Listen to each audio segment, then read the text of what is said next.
Il y a des moments où la vie semble nous vaincre, quand les émotions deviennent un feu dans l'âme et nous semblons perdre le contrôle. Il existe un moyen d'éviter de devenir complètement insensible émotionnellement. Certaines personnes interprètent mal le stoïcisme comme étant une question d'indifférence, mais en réalité, il ne s'agit pas de devenir indifférent, mais d'apprendre à utiliser sagement les émotions. Imaginez être capable de contrôler et d'utiliser vos émotions comme un outil puissant pour atteindre des objectifs et vivre une vie plus heureuse. Aujourd'hui, nous allons entrer dans le monde de la philosophie stoïcienne pour apprendre ces principes qui non seulement nous aident à contrôler nos émotions, mais aussi à les transformer en une arme puissante pour le développement personnel. Embarquons ensemble dans ce voyage passionnant et découvrons comment le stoïcisme peut changer votre vie. N'oubliez pas de vous abonner à la chaîne et d'activer la cloche de notification pour ne manquer aucune de nos vidéos. Numéro 1. Éliminer les personnes toxiques. Imaginez être dans une situation où quelqu'un se plaint constamment de tout et parle mal des autres. Au début, vous essayez de comprendre et de soutenir cette personne, mais avec le temps, vous réalisez que chaque rencontre et conversation vous laisse vous sentir lourd et négatif. Après une réflexion soignée, vous décidez de réduire le contact avec cette personne, en choisissant de ne pas vous engager dans des conversations négatives et de passer plutôt du temps avec d'autres amis qui apportent une énergie positive. Le stoïcisme souligne la nécessité de vivre une vie vertueuse et significative, où préserver la paix intérieure et se concentrer sur ce qui est important est une priorité absolue. Cela signifie que parfois nous devons prendre des décisions difficiles, comme couper des relations avec des personnes qui ne contribuent pas positivement à nos vies. Il ne s'agit pas d'abriter de l'hostilité, mais de reconnaître que pour le bien de nos esprits et de notre tranquillité, certains liens doivent être rompus ou distanciés. Éliminer ces personnes de votre vie vous aidera non seulement à rester optimiste et motivé, mais facilitera également votre croissance personnelle.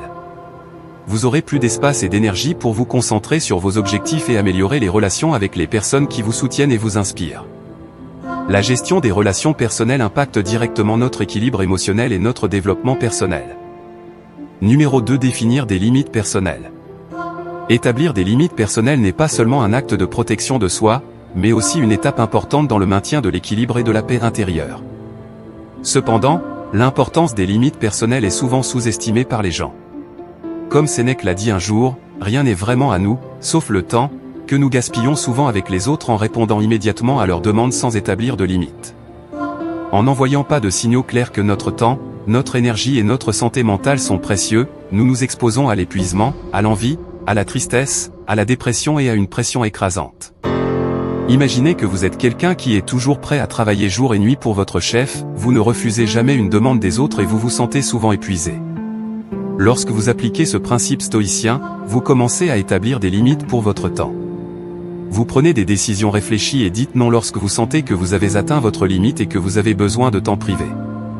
Cela vous permet de ne pas travailler en continu et d'avoir du temps pour vous détendre, menant à une vie plus équilibrée.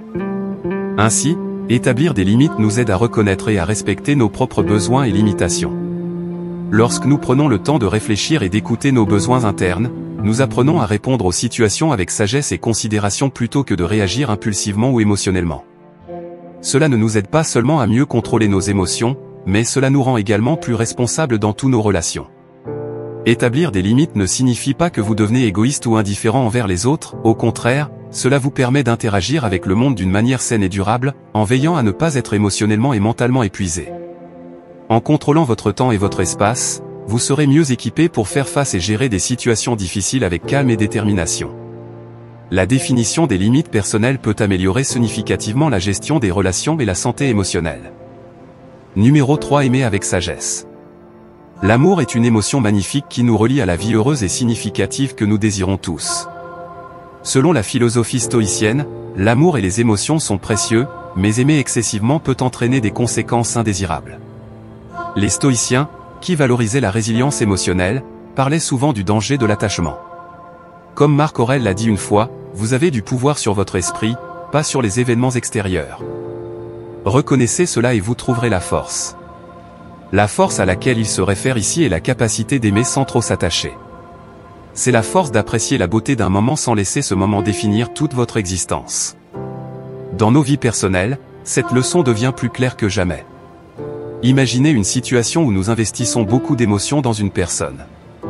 Cela devient une épée à double tranchant car nous pouvons devenir excessivement dépendants et disposés à sacrifier beaucoup pour eux.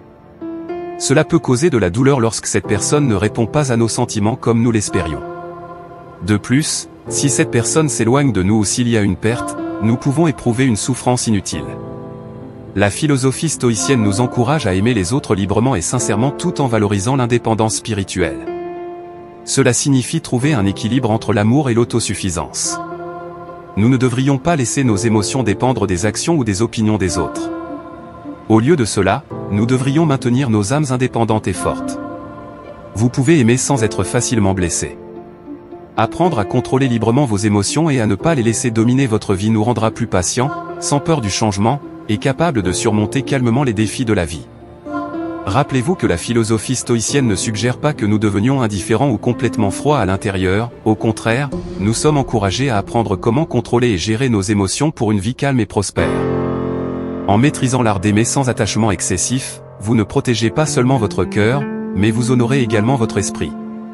Vous devenez capable de former des connexions profondes sans vous y perdre. C'est le premier pas vers le véritable contrôle émotionnel, où vous pouvez gérer vos émotions et elles ne vous contrôlent pas.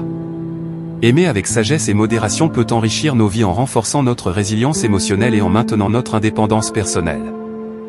Numéro 4. Exprimer les sentiments de manière appropriée. Dans notre vie quotidienne, nous sommes souvent confrontés à des situations pleines de pression et de conflits. Dans de tels moments, nous sommes encouragés à rester calmes et sereins plutôt que de laisser nos émotions et opinions exploser avec trop de ferveur. La philosophie stoïcienne met souvent l'accent sur l'importance de la tranquillité intérieure et le danger de chercher la reconnaissance des autres.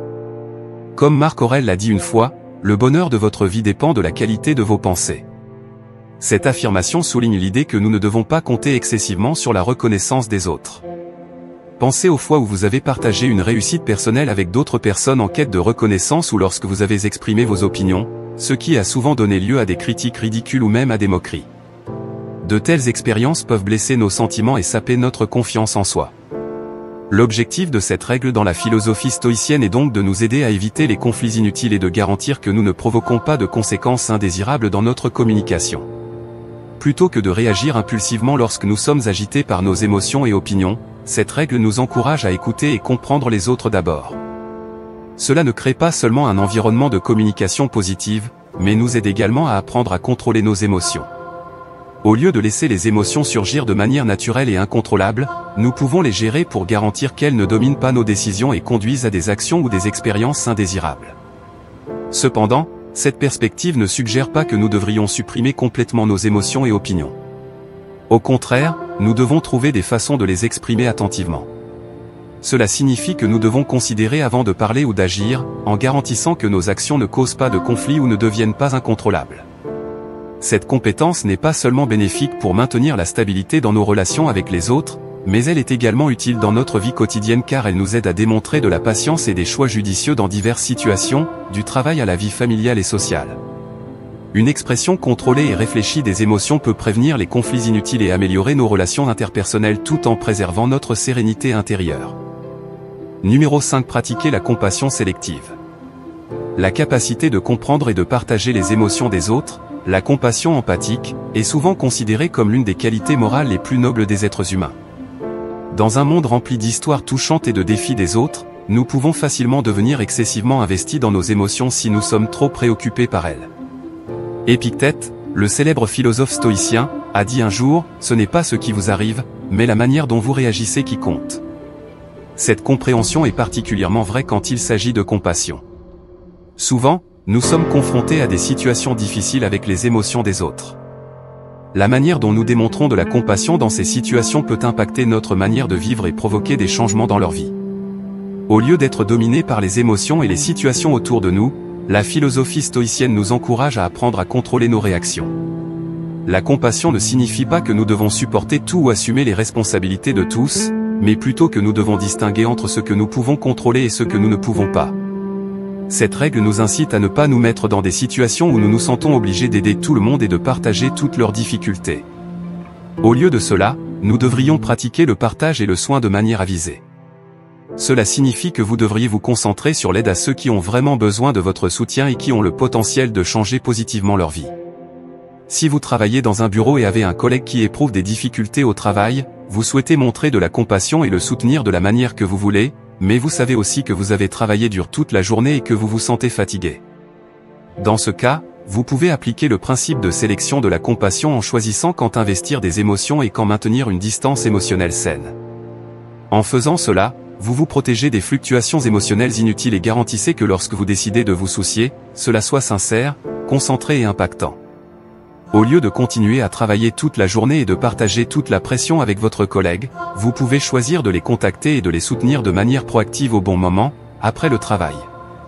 Cela vous aide à protéger votre esprit et votre énergie pour continuer à travailler de manière efficace et à fournir un soutien concentré et utile lorsque votre collègue a besoin d'aide. Lorsque nous nous soucions trop de tout le monde, nous pouvons perdre de vue nous-mêmes et nos objectifs, ce qui peut conduire à la fatigue et au déséquilibre dans la vie. Au lieu de devenir excessivement empathique et de perdre notre indépendance, vous pouvez pratiquer l'auto-soin et maintenir l'esprit stoïcien de contrôle et de raison. En appliquant la règle numéro 5, nous pouvons aborder la compassion avec discernement et nous concentrer sur des actions significatives et positives. Cela ne nous aide pas seulement à maintenir le contrôle de nos esprits et de nos émotions, mais crée également des conditions pour une interaction positive, une action et un soutien aux autres. La compassion sélective peut aider à gérer nos propres émotions tout en fournissant un soutien réfléchi et efficace à ceux qui en ont besoin, en évitant l'épuisement émotionnel et en préservant notre équilibre personnel. Se prioriser. À mesure que nous nous approchons de la fin de notre voyage, l'auto-élévation est essentielle. Nous devons nous prioriser et être honnêtes avec nous-mêmes. Dans la vie moderne, nous sommes souvent confrontés à la pression de la société, de la famille et de l'environnement qui nous entoure, ce qui peut nous amener à placer les autres et leur situation avant nous-mêmes, rendant nos émotions complexes et parfois hors de contrôle. Cependant, la philosophie stoïcienne suggère que pour contrôler les émotions, nous devons prendre soin de nous en premier. Pensez aux instructions de sécurité dans un avion, on vous instruit de mettre votre masque à oxygène avant d'aider les autres. Ceci n'est pas seulement une règle de sécurité, mais aussi un rappel important de l'autoprotection dans une situation d'urgence. S'assurer que vous avez suffisamment d'oxygène pour respirer est crucial pour maintenir un état d'alerte et aider efficacement les autres. Se prioriser signifie également se concentrer sur l'amélioration personnelle. Nous ne devrions pas nous soucier excessivement des opinions des autres. Au lieu de cela, nous devrions nous concentrer sur le développement personnel et devenir meilleurs chaque jour. Parfois, établir des limites et refuser des demandes qui ne s'alignent pas avec nos objectifs et valeurs est également une partie importante de se mettre en premier. De plus, l'honnêteté est un autre aspect crucial de la force émotionnelle. Ce n'est pas seulement exprimer nos pensées et émotions, mais aussi la capacité de vivre, d'écouter et de confronter le feedback des autres de manière ouverte et constructive. Lorsque nous démontrons de l'honnêteté dans la communication, nous aidons à éliminer les malentendus et obtenons une meilleure compréhension de la situation. L'honnêteté nous aide également à faire face à des difficultés et à des défis avec courage. Au lieu d'éviter et de cacher les émotions, nous pouvons les affronter et trouver des solutions constructives, ce qui aide à augmenter notre force émotionnelle et favorise le développement personnel. Souvenez-vous que se mettre en premier et pratiquer l'honnêteté ne signifie pas manquer de compassion ou ne pas se soucier des autres. Au contraire, c'est une manière de mieux contribuer aux autres après nous être bien gérés nous-mêmes. Adhérer à la règle numéro 6 vous aidera à construire la confiance, à créer une vie plus spirituellement édifiante et à obtenir un meilleur contrôle sur vos émotions. Se prioriser est crucial pour maintenir un équilibre émotionnel et pour le développement personnel, permettant de mieux gérer les relations et les défis de la vie quotidienne. Accepter les défis. La vie n'est pas toujours tranquille et les défis peuvent surgir à tout moment, des situations difficiles au travail aux problèmes dans les relations et la santé personnelle. Au lieu d'avoir peur, nous pouvons apprendre à les voir comme des opportunités de croissance et de maturité. Accepter les difficultés ne signifie pas abandonner. Au contraire, nous pouvons chercher des manières de tirer le meilleur parti de chaque situation et même utiliser ces défis pour devenir plus forts. Chaque défi est une chance de chercher notre force intérieure, de développer de la patience et de la résilience, et d'apprendre de nos expériences. Un des avantages importants d'accepter les difficultés et de relever les défis est la capacité de contrôler les émotions dans la vie quotidienne. Nous sommes souvent confrontés à des situations stressantes, pleines de pression et de défis que nous ne pouvons pas éviter. La philosophie stoïcienne nous aide à construire un contrôle émotionnel, à maintenir un esprit optimiste et calme dans toutes les situations. Par exemple, lorsque vous faites face à un projet important avec un délai imminent, au lieu de laisser la peur et la pression dominer vos décisions, apprenez à rester calme, à vous concentrer sur la tâche et à chercher des solutions. Après avoir pratiqué ces principes, vous complétez le projet à temps et passez par des situations difficiles avec confiance et patience. Le contrôle émotionnel nous aide également à maintenir de meilleures relations avec les autres. Nous pouvons éviter les conflits et démontrer de la patience et de la raison dans notre communication avec les autres. Marc Aurèle, un des célèbres philosophes stoïciens, a écrit que vous avez du pouvoir sur votre esprit, pas sur les événements extérieurs. Reconnaissez cela et vous trouverez la force. Ce principe est l'un des plus importants de la philosophie stoïcienne et met en évidence le pouvoir de contrôler les émotions dans nos vies. Ce principe souligne l'importance de reconnaître que nous ne pouvons pas contrôler totalement les événements extérieurs dans nos vies. Le monde peut apporter des changements imprévisibles et des situations que nous ne pouvons pas changer. Cependant, ce que nous pouvons contrôler complètement, c'est notre esprit et la manière dont nous réagissons à ces événements. Lorsque nous réalisons que la force est dans notre capacité de contrôler nos esprits, nous devenons plus confiants et résilients dans toutes les situations. Nous ne sommes plus esclaves des émotions, mais plutôt des maîtres des émotions, ce qui nous aide à maintenir une calme optimiste et un esprit inébranlable face aux difficultés. Avec cette règle finale, nous pouvons construire un esprit de patience et affronter la vie avec plus de force, établissant les bases pour un avenir dont nous sommes fiers. Accepter et relever les défis peut transformer de manière significative le développement personnel et renforcer la résilience émotionnelle, permettant une meilleure gestion des situations stressantes et des relations interpersonnelles. Ce sont les 7 règles stoïciennes pour vous équiper avec la force d'un guerrier spirituel. Laissez le feu de la sagesse et de la détermination à l'intérieur de vous gouverner votre vie. Chaque difficulté et défi ne sont que des opportunités pour grandir et s'illuminer. Rappelez-vous que la vie est en constante évolution et c'est vous qui contrôlez votre propre voyage. Ne laissez jamais les choses négatives détourner votre concentration et votre détermination. Vous avez la capacité de contrôler votre esprit et de choisir comment faire face à chaque situation. Avant de conclure notre voyage d'aujourd'hui, assurez-vous de vous être abonné à notre chaîne pour ne jamais manquer des sources d'encouragement et de précieux savoirs. La philosophie stoïcienne sera toujours avec vous sur le chemin de la conquête de la vie.